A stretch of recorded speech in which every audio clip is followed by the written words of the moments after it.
At work, at home, or on the road, you deserve great coffee. A Heine Brothers coffee subscription plan gives you top quality organic and fair trade coffee delivered right to your door or office automatically.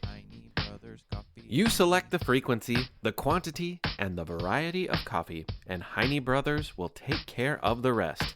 Shipping included.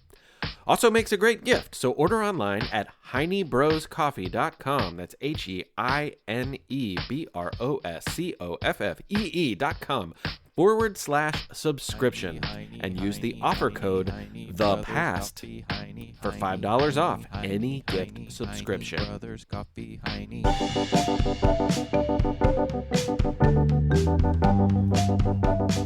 Oh, hi. Hi, I'm Mick. Welcome to The Past and the Curious. I guess you're here for the podcast, which is good because that's what I have for you, and it's a good one. First off, if you're anywhere near Lexington, Kentucky on November 16th, I'm going to be at the Kentucky State Book Fair, the Kentucky Book Fair. It's going to be a lot of fun. I'll be there with the meat shower, so come say hey. This episode of The Past and the Curious features my friend Heather Gotlib telling a story about Mary Shelley, who was not just the author of a really famous book, but also kinda sorta invented a genre that we would call science fiction, which is pretty amazing. Also, you will hear me tell you the story of a man named von Kempelen and his automaton, which was a chess-playing robot that amazed people in a time long before robots were anything. It really freaked people out. I'm here to tell you about it. Thanks for joining us for episode 36 of The Past and the Curious. There's a saying people use when they talk about lots of things that might not seem related, but when they come together, they make something really big. They call it a perfect storm. It's a good image for the story I'm about to tell, especially because one of the ingredients of this particular perfect storm was actually a storm. What happens when you combine that with a volcano, a dissected frog, 2 bored teenage girls, and a very strange dream? Turns out you might end up with something that changes our culture forever. Mary Godwin was the kind of kid that kind of has to do something great.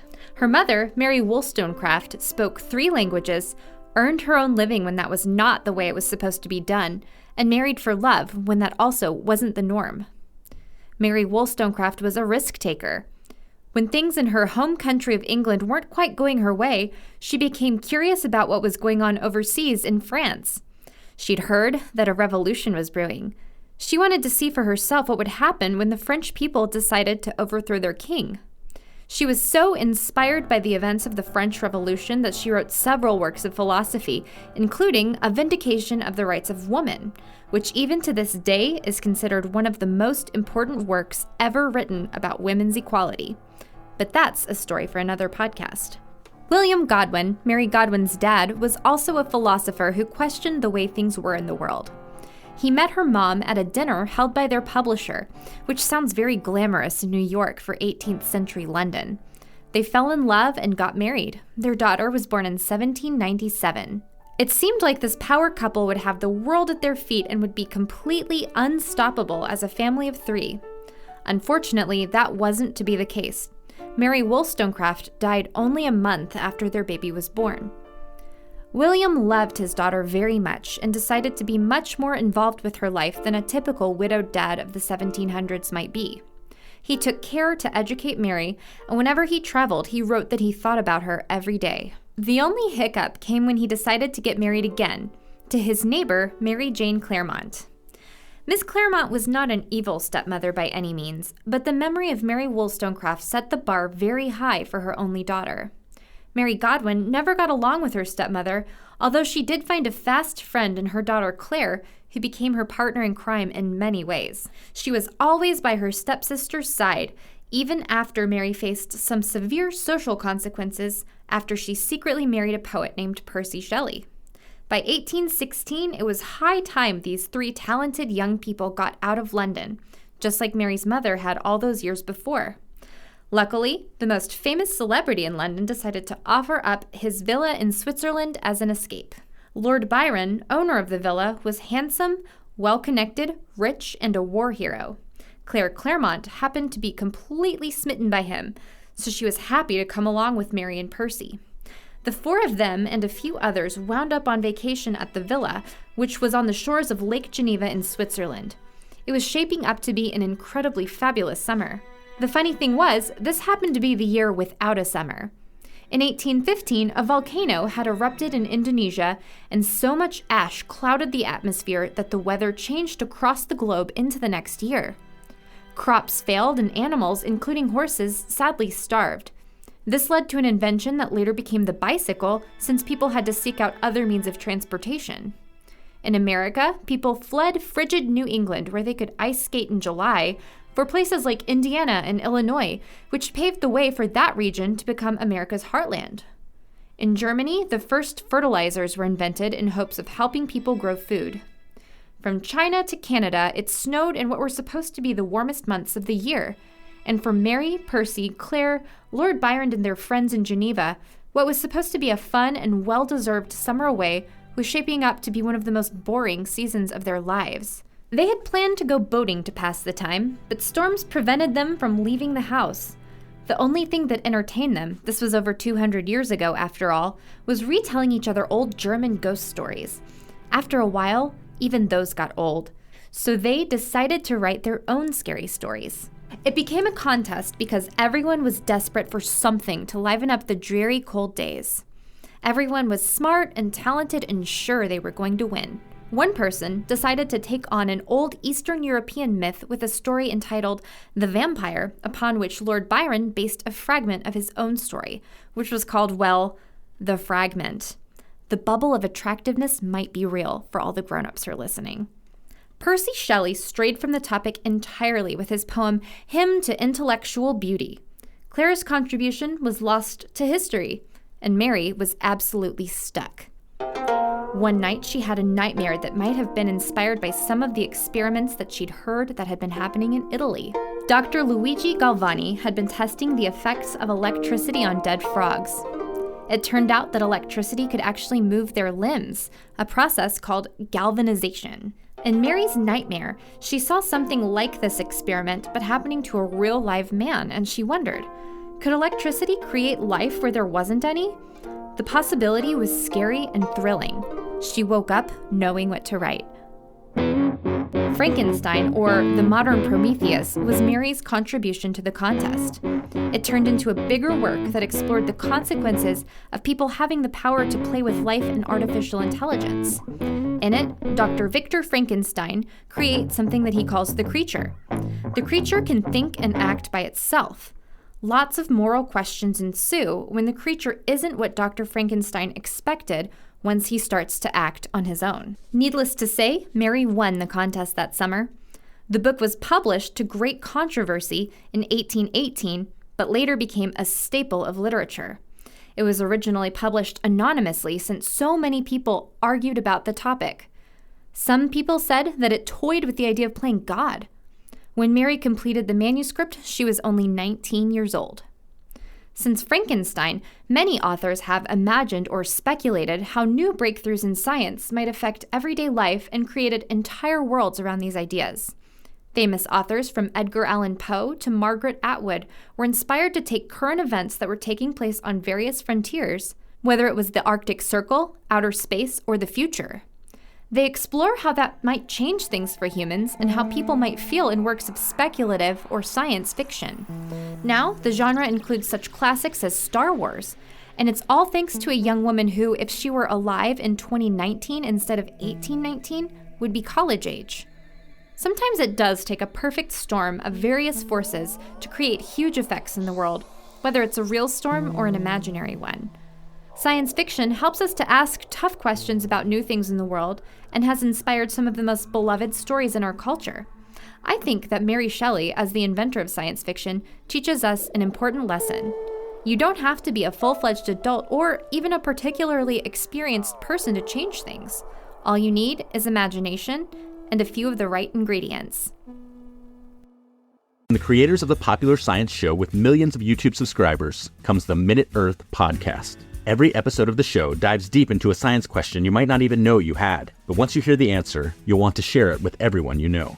Why do rivers curve? Why did the T-Rex have such tiny arms? And why do so many more kids need glasses now than they used to? Spoiler alert, it isn't screen time. Our team of scientists digs into the research and breaks it down into a short, entertaining explanation, jam-packed with science facts and terrible puns. Subscribe to Minute Earth wherever you like to listen. Do you find it hard to sleep at night? Then the Sleep Cove podcast can help you. Hi, I'm Christopher Fitton, the voice and clinical hypnotherapist behind Sleep Cove. Sleep Cove features sleep hypnosis, meditations, and bedtime stories, all designed to help those of you who struggle at night to achieve a restful and peaceful night's sleep. Search for Sleep Cove on Apple Podcasts or Spotify and see why Sleep Cove helps millions of people sleep deeply all night long.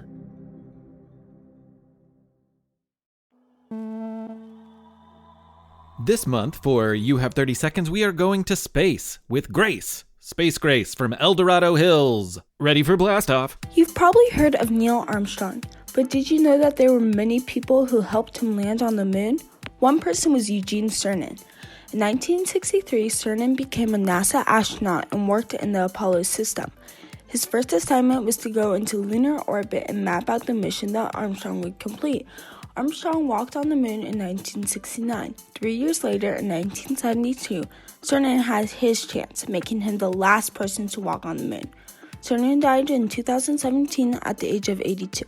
Thanks, Grace. That's a great story. I've actually been thinking a lot about Neil Armstrong and Buzz Aldrin, and Eugene Cernan's a great part of that story, so thank you for sharing that. If you have somebody that you would like to tell us about or something from the past, you have 30 seconds to do it. It's really easy. All you need is a phone, so ask your parents for their help, and you can email it to us at The Past and the Curious. There's information and instructions on the website, thepastandthecurious.com. I want to hear your voice. It's quiz time. It's quiz time. It's quiz time. Time. Oh, it's a spooky quiz time. Question number 1. Though Bram Stoker isn't around today to confirm this, many people believe his novel Dracula was based on a real person, a Romanian ruler from the 15th century. Can you name him?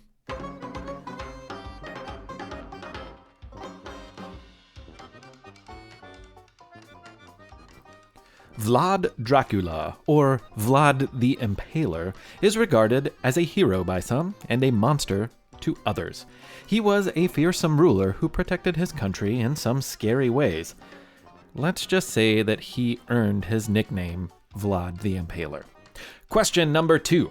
The Tower of London is haunted by the ghost of an animal known as Old Martin. What kind of animal was Old Martin?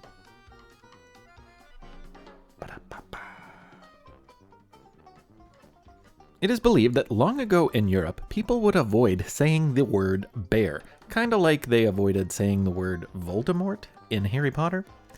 It was believed that this word could conjure the feared animal, and years later, a bear was brought to the Tower of London as a gift to the king. Though he lived out his days in a zoo, several guards have claimed to have been frightened by something like a bear in the tower many years after he had left. Question number 3.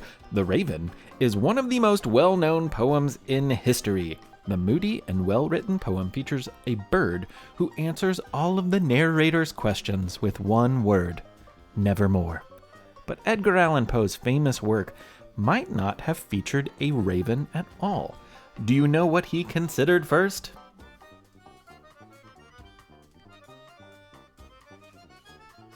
In an essay, Poe would explain that the original idea for the talking bird was, naturally, a parrot. He wisely decided, however, that the colorful and flamboyant bird didn't really fit the dark mood of the poem, and it would be a raven who would perch upon that bust of Pallas just above the narrator's chamber door. It perched and sat and nothing more. Maria Theresa, Archduchess of Austria, Holy Roman Empress, and Queen of Hungary and Bohemia, had a very long title and a lot of power in Europe in the 1700s. She also had a very big family, giving birth to 16 children. While she loved these children, she also saw them as something like living, crying, diaper-wearing chess pieces. Her instinct was not to conquer other kingdoms with the sword, though she did that on occasion. Instead, she used her kids, marrying them into other kingdoms strategically.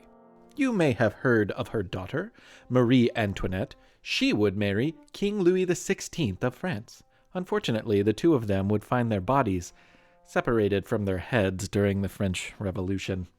Maria Theresa would keep her head, though, and as the most powerful woman in Europe, everyone wanted that head looking at them. In 1769, she spent one afternoon in Vienna using that powerful head to look at François Pelletier. He was an illusionist, a magician of sorts who used physics and science to create illusions to dazzle the eye and confuse the mind. According to many sources, he was, pretty good. Not great, just pretty good. But as far as Maria Theresa was concerned, he was amazing. She had never seen anything like it and simply loved his show. It was always a good thing to find favor with the Archduchess of the Holy Roman Empire, so Pelletier was probably feeling pretty good about things. At least until someone spoke up. The heads in the room, Maria Theresa's included, turned with a gasp to face Wolfgang von Kempelen. He was a brilliant man and trusted advisor to the Queen. And he was not impressed with Pelletier's illusions. Excuse me? How about you come over here and say that to my face? Listen, Pelletier, I mean no great offense. It's just that I see right through your tricks like I can see through a clean window at high noon. Oh, a window, eh? Why, I ought to break that window over your head. Gentlemen, that is more than enough. I rather enjoyed Mr. Pelletier's show. And you find fault? Madame Archduchess, the Holy Roman Empress Queen, is that what I call you? Yes, that'll do. Well, it's simple magnetics. Anyone who has merely dabbled in the sciences will know how you create these childish illusions. I'm just saying, I would be embarrassed to bring this amateur hour show before the illustrious court of the greatest monarch to ever grace a throne. You, Maria Theresa. I think you're just jealous she likes my act as much as she does. I'm not jealous. You think you can do better? I do. Okay, Kempelen, put your magic where your mouth is. You have 6 months to knock my socks off.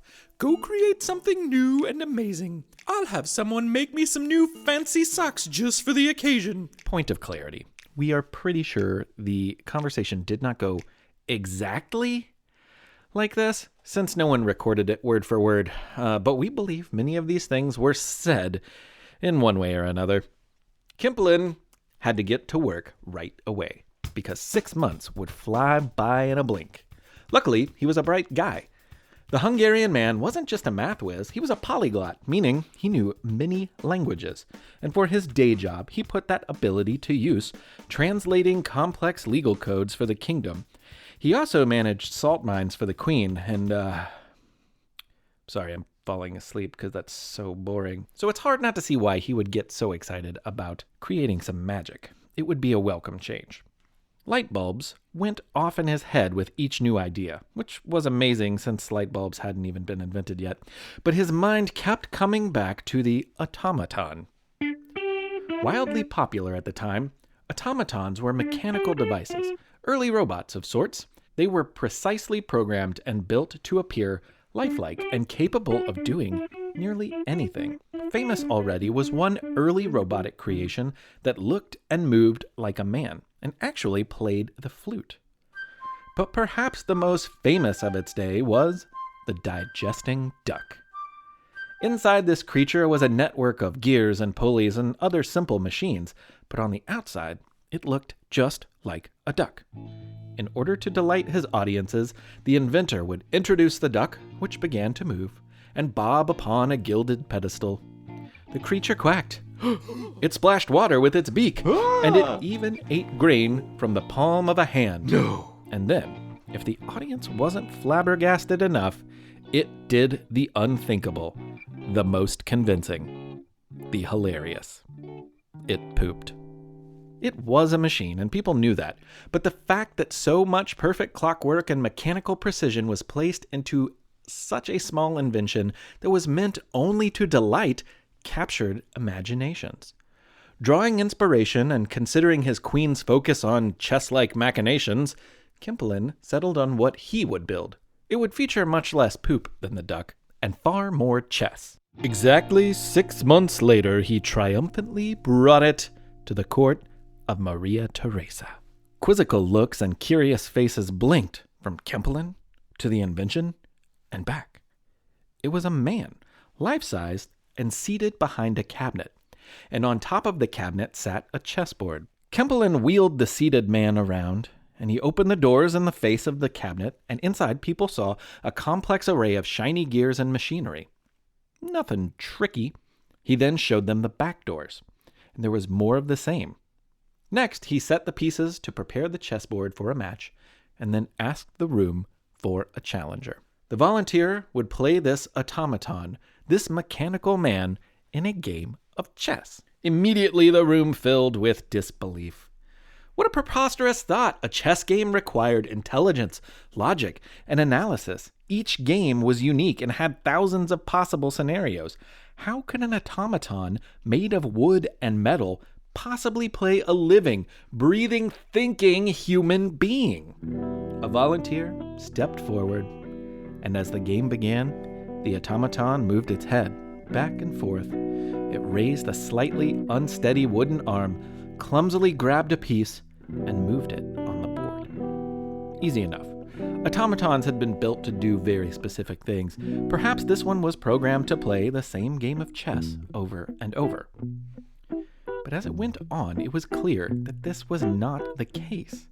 The audience watched in confusion and disbelief as the chess-playing robot defeated the volunteer. Checkmate. Eat your heart out, Pelletier.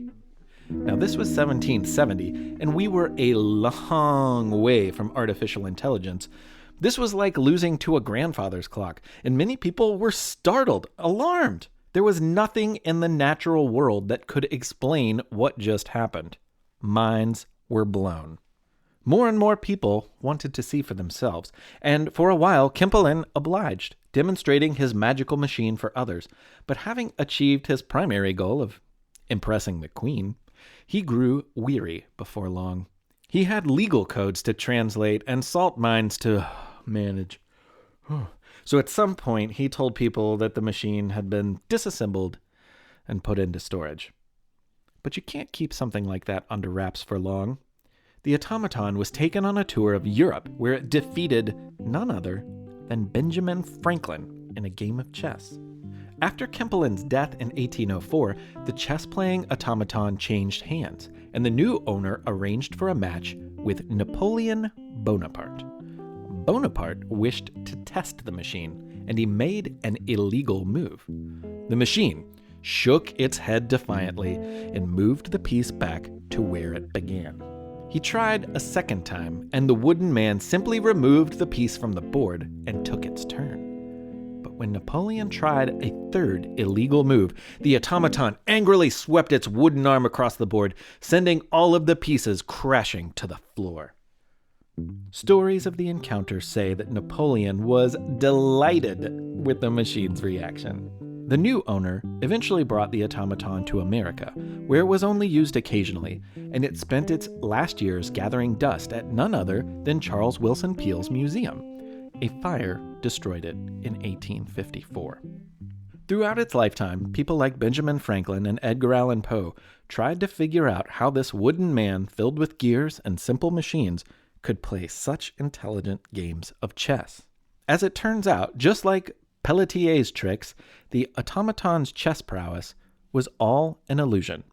Anytime a game was to be played, if you looked very closely, balled up in that cabinet, you would find a man, a really great chess-playing man. And as Kempelen closed the doors and wheeled the creation around to show the crowd his mechanical wonder, the man would duck, bend, and flex to stay out of sight, using the cover of the machinery inside. He could see the game through the board above, and he could carefully control the body of the wooden man with mechanical levers also on the inside of the cabinet. It was an incredible illusion that amazed, confused, and even frightened people for nearly a century. Yeah, he fooled plenty of people, but he also delighted many of them along the way. Thank you for listening to episode 36 of The Past and the Curious. I think it's 36. I should probably double check that. Don't take my word for that, but I think it's episode 36. Whatever number it is, I have some people to thank. First off, I need to thank William, or at least I think I need to thank William.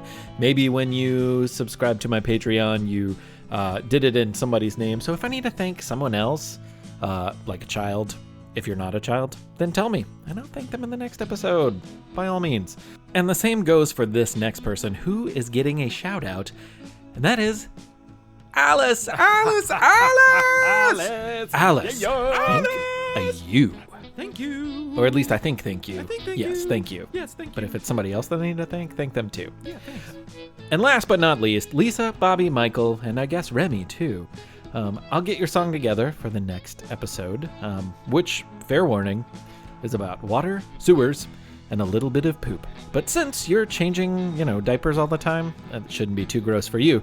But for the rest of you all out there, you're just going to have to wait for that poopy fun. If you'd like to support us, you can join on Patreon. We also have a new TeePublic site, which we'll make some social media posts about so you can find the link, because it's kind of hard to navigate. But we do have t-shirts available there if you're looking for something like that. T-shirts and bags and sweatshirts and whatever, pretty cool. Reminder again about the Kentucky Book Fair, November 16th. I'll be there. And I'm going to let the music run out, but I'm going to keep talking to you. I'm a big part of Kids Listen. In fact, I'm the co-chair this year. And we are actually going to be undergoing a huge survey that we hope to use to understand how kids use podcasts, how families use podcasts. And you can do us a huge favor. If you see the link being shared by me or being shared by any one of the other Kids Listen family out there, which I know you listen to many of them probably, please fill out that survey. It will help us, one, get a better idea, but two, it will help us validate kids programming in the eyes of people that don't see validity in it, which is super weird. But there's a lot to be gained from it. We did one about 3 years ago, I guess. I don't know. And it was really, really great. We learned a lot and we got a lot of press and momentum because of it. So if you see that link, please, please, please take a minute to fill it out. I've done it. It's very easy. So look for that. Thank you very much. We'll talk to you in less than a month. Happy Halloween if you're listening to this before Halloween. Hope you had a good Halloween if you're listening after. Bye.